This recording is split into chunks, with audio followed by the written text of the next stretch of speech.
Mudathir Abbas alifunga bao kali la utangulizi la Yanga katika dakika 28 na kisha Bakari Nondo Mwamnyeto, nahodha wa Yanga, akapigilia msumari wa mwisho dhidi ya Mashujaa pale alipofunga bao la pili katika dakika 90 plus na kuiwezesha Yanga kuendelea kujiimarisha kileleni mwa msimamo wa ligi kuu Tanzania bara kwa kupata ushindi wa mabao 2-0 dhidi ya Mashujaa katika mchezo ambao ulifanyika kwenye uwanja wa Lake Tanganyika pale mkoani Kigoma, na kuifanya Yanga iendelee kujiimarisha kileleni mwa msimamo wa ligi kuu Tanzania bara, sasa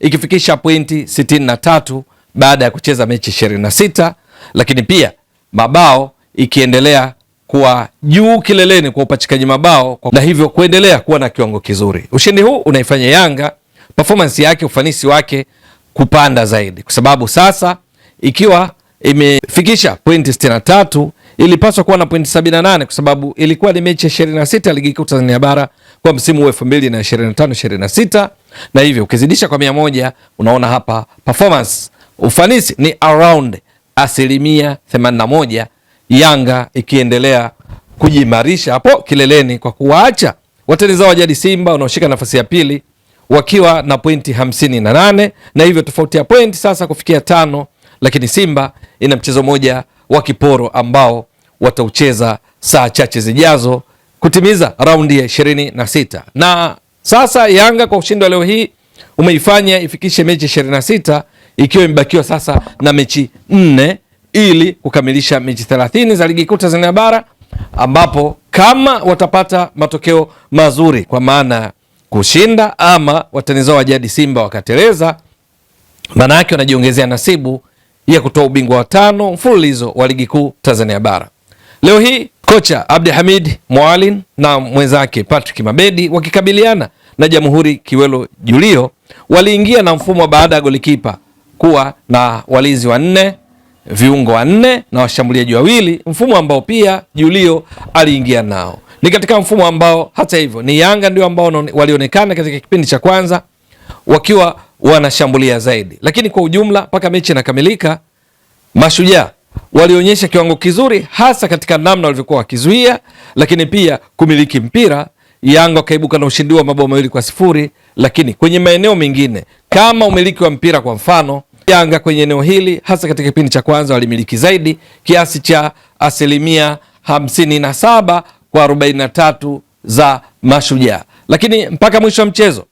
Yanga wakiwa wageni kwenye mashuti walionyesha namna gani ambavyo wao walifika zaidi kwenye lango la Mashujaa na kufanya majaribio ya kufunga, kwa sababu Mashujaa mechi nzima walipiga mashuti 6, 2 tu yakilenga shabaha, ilhali Yanga wakipiga mashuti 13, kati ya hayo 6 yakilenga shabaha na 2 kuzaa mabao yaliyowapatia ushindi wa mabao 2-0, huku pia wakiongeza idadi ya clean sheets kwa maana ya mechi za kutoruhusu wavu wao kuguswa. Yanga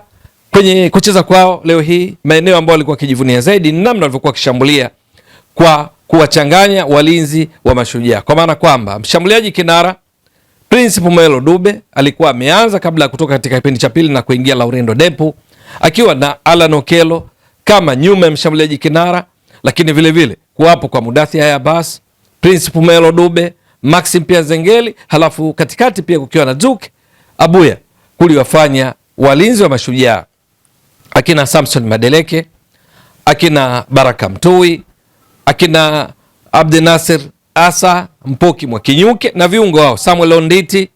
kujikuta na wakati mgumu katika kukabiliana na Yanga ambao walikuwa wakibadilishana sana nafasi wakati wanakwenda kushambulia, ikiwa ni sehemu ya mtaji wao katika kuwafanya Mashujaa walikuwa wakizuia katika nyakati nyingi kwa idadi kubwa, wakivurugwa juu ya namna gani wazuie. Lakini bao la Mudathir Abbas katika dakika 28 ambalo lilikuwa ni la utangulizi la Yanga kabla Bakari Nondo Mwamnyeto katika dakika 90+2 kwa kiasi kikubwa yalitokana na namna ambavyo Yanga walikuwa wakicheza. Kwa mfano, bao la Mudathir Abbas ni matokeo ya shambulizi la ghafla, shambulizi la kujibu, counter attack. Ni Mashujaa ndio walikuwa wamefika kwenye lango la Yanga. Djigui Diarra alipopata mpira mara moja, tazama pasi ndefu kwenda kwa Prince Pumelo Dube